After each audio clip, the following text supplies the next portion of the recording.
We're the MMA analysts. Let's talk about some fights we want to see in 2025. I'm Calvin. I'm Julian. All right, let's start it off, shall we? First one. This is a fight that I think should make sense right now. I actually forgot to check these guys' rankings, but I don't care. We're going to talk about this. It makes a lot of sense. One of them's coming off an injury. There are talks of Fiziev versus Gamrot 2, and while I would be okay with that, I don't give a crap about that fight because I don't give a crap about Gamrot and his shitty style. So let's see it. Chandler's coming off a pretty humiliating domination where he got a 1 second of glory followed by 13,000 back of the head shots. Let's punish him. Let's feed him to a tough up-and-comer that will actually beat his brakes off and I think will completely KO him. But it also couldn't happen. It could be a really exciting fight. I'm talking about Fiziev versus Chandler. Let's do it. I want to see it. That's a great matchup. It's exciting. Yeah. Both guys are fast starters. Both of them are good strikers in their own right. Fiziev's a bit more technical and a bit more experienced with that Muay Thai background. Chandler, who is actually originating as a bit more experienced. Well, yeah. He's way more experienced. Way more experience. I was trying to be a little more toward way more experience on the feet. Not even close. Not even comparable. And given Chandler's wrestling of late and the fact that he seems to want to be a striker now, let's see him versus a real striker. I want to see Fiziev versus Chandler, and I want to see it March. Let's see it in Vegas when they do that card. Hopefully that's going to be headlined by Alex Pereira versus Ankalaev.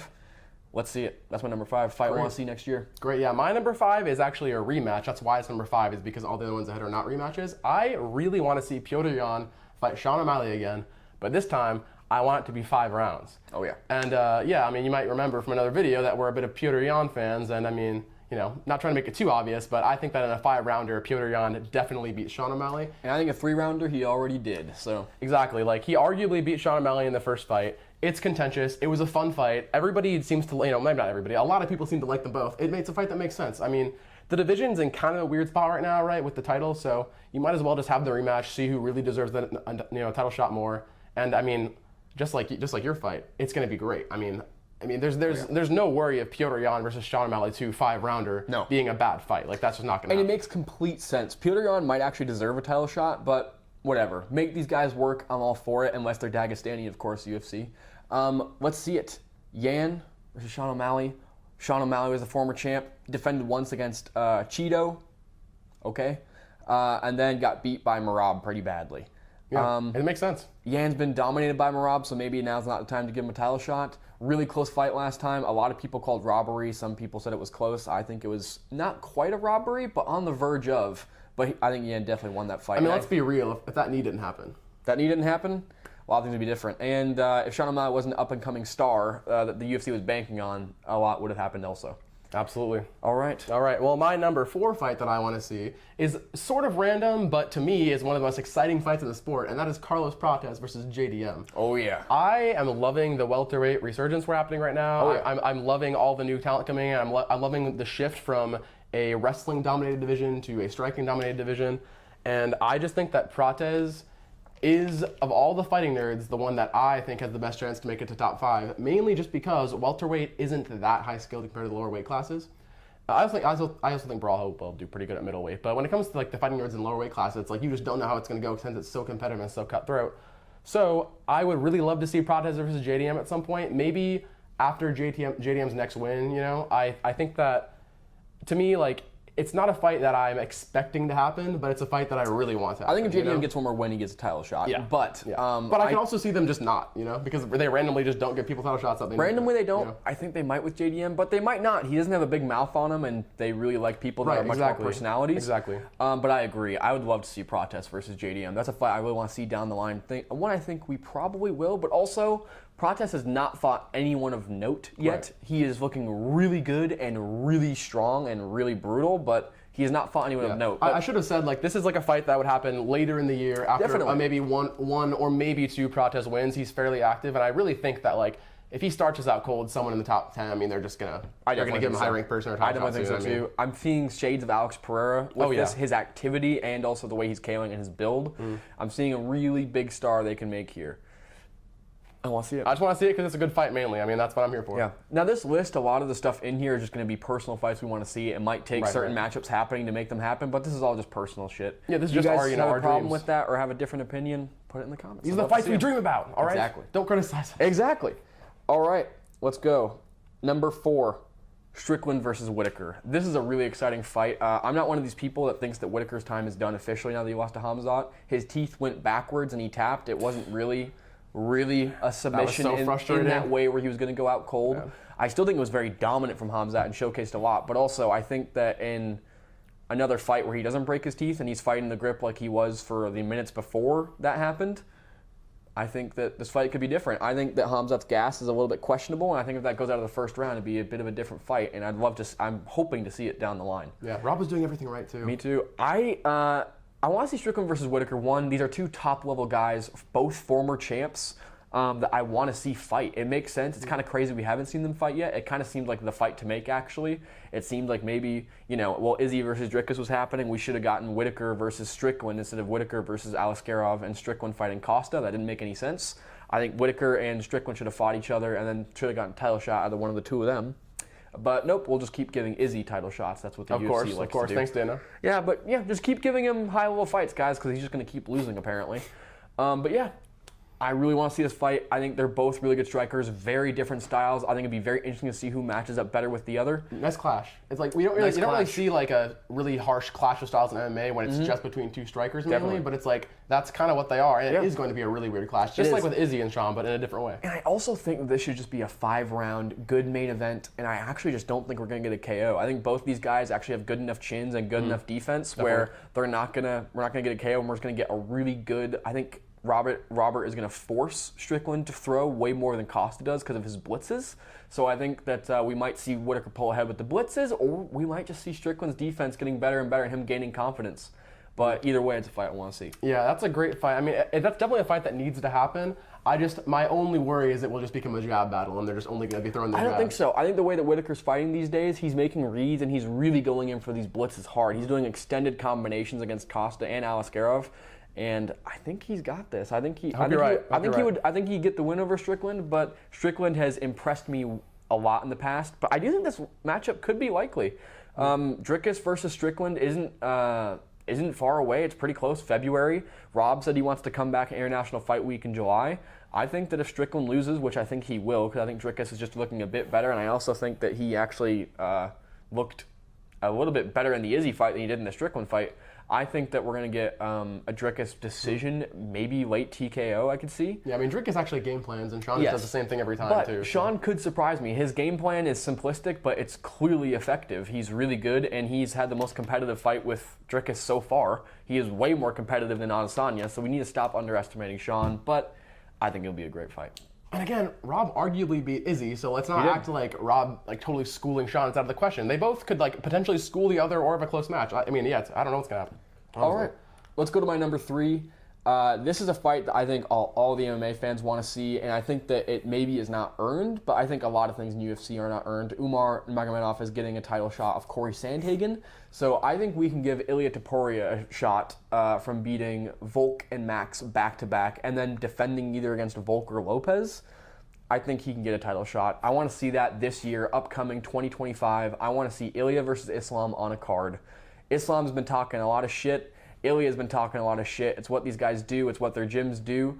And I really think they're just two of the best in the sport right now. A lot of shades of Khabib versus Conor McGregor in here, especially with Styles coming up from featherweight, possible double belt status for Ilia, possible GOAT status for Islam down the line if he finishes this and let's say goes up and beats Bilal. Oh, yeah. But I just want to see this fight. This is the fight that makes sense. I know people are going to say, don't defend against featherweights, don't do this, has to be earned, get 3 title defenses. Islam is not staying around for, I think, another year. I think this is his last year in lightweight or his last year fighting, period, and I want to see him against Ilia before it's too late.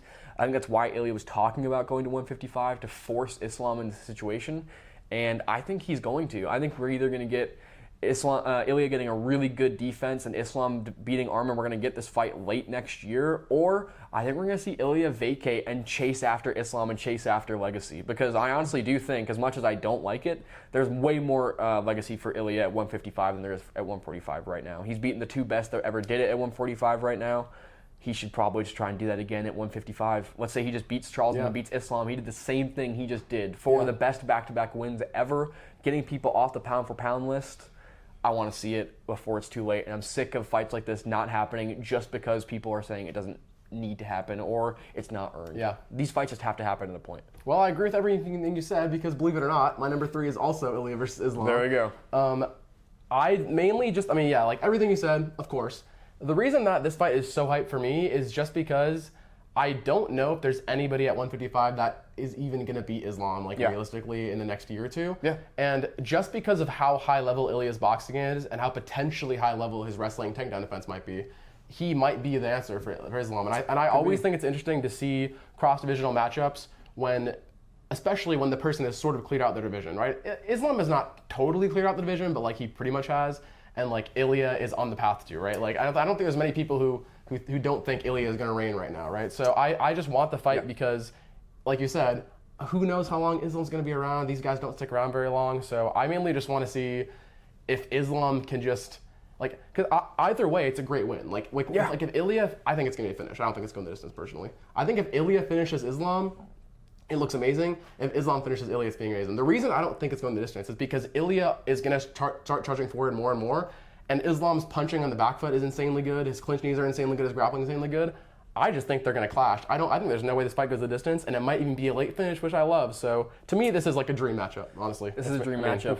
If I know one thing, it's that Volk cracked and knocked down Islam, which means Ilia can definitely KO him. Exactly. But also, Islam cracked and knocked out Volk, and I think he can crack and knock out Ilia because I know one thing. Islam fired a hell of a head kick at Volk, and Ilia went down to a hell of a head kick against Jai Herbert at 155. Absolutely. So I think it's a really competitive fight. I want to see it. Islam's been KO'd. Ilia's been knocked down a couple times and shown to be, vulnerable at times. And that's just one singular thing for each guy, which means these guys both have weaknesses, and they're both two of the best. Let's see it. I'm excited. Absolutely, completely agree. All right, well, my number 2 fight is going to be Yuri versus Jan. That's my number 2 fight as well. It seems like we agree. It seems like we agree on a lot of things these days. I'm sure that you're going to say all this too, but Yuri versus Jan is just one of the coolest European warrior matchups in the sport. They're two huge men. They're both from Eastern Europe. They kind of have similar vibes, similar styles in a way where they both have that warrior mindset. They're both kind of nerds, both kind of geeks at the same time, but they're still huge chads. And so I think it just kind of makes sense for this fight to happen, and they're two of our favorite fighters. We both love Yuri and Jan. They both are really exciting strikers. Light heavyweight, we're super invested in light heavyweight because of this guy, right? So I think, for a lot of reasons, I just really, really hope we see this fight before Jan retires. Me too. I really want to see this fight. I have wanted to see this fight for years. I've talked about it for years. I think this fight should have happened already. I honestly think that Jamal Hill versus Khalil Roundtree was the fight to rebook, and then making Jan versus Yuri. I don't mind Jan versus Oldberg as well. I think Jan is one of my favorite fighters. He's in my top 3 favorite fighters ever. Was my favorite fighter for a long time. He's just this old vet that has this ability to keep going and outstrike just about anybody. I think he's one of the most underestimated guys in the division. He has rejected every middleweight that's tried to come up to the light heavyweight division, and I think to an extent he almost rejected Alex Pereira. I personally think that by a smidge he did win that fight. But I don't mind the result at all. Of course, just the fact that it could go either way shows how relevant Jan still is, and Jan is just one of the craftiest strikers of all time. If you can consistently outstrike people who you have a speed disadvantage against, that just means you're way better than they are. And part of the reason I want to see this fight is because Jan does really well against people that have a better speed advantage than him, and maybe are more flashy than him. But I haven't seen Jan really fight against unorthodox people very much, and Yuri very much is that. So he brings a big threat to Jan to kind of suss him out in a weird way. Although I do think that Jan does not react to as many feints as Joe and DC would have you believe. They just call out feints anytime Jan is getting ready to parry or do anything. But I think this fight needs to happen. I think it could happen in Poland while you still have Gamrot in. And I think we have another a couple more Polish amateur fighters that have come in recently. I want to see this in Poland. I think it should be either Jan's retirement fight or it should be a title eliminator for them both. It depends if he wins or not. Exactly. But I also think that win or lose, this fight can happen between both of them. They're both in the higher rankings, and they're both not quite ready for a title shot, I think. So I think if Yuri loses and Jan wins, make the fight. I think, well, it depends how exactly. But I also think if Jan loses and Yuri wins, make the fight. Let's make this fight. These guys are respectful chads, and they're two of the warriors that we have in the light heavyweight division. And it's just a fight that I can't believe I have not seen a face-off yet for. It just feels wrong, and I want that to be fixed before they're both done. Yeah, and I just want to quickly say, if you're listening to this and thinking, Yuri versus old man Jan, what, do you hate Jan or something?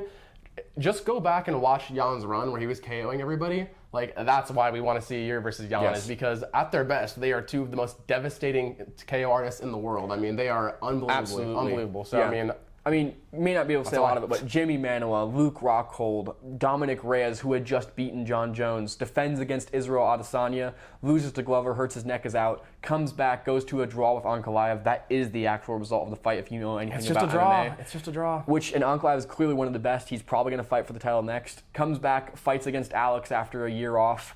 Takes Alex to a split decision. I personally think he won. Has gone out for 2 shoulder surgeries, and if you pay attention to his page at all or pay attention to him, he is looking faster and crisper than ever. Yeah. It's one of my biggest fears. Really I wouldn't have wanted to ask for this fight against Yuri. I know how much of a threat Yuri is to Jan, and I would never want this fight for an older fighter like this if I didn't think they were ready.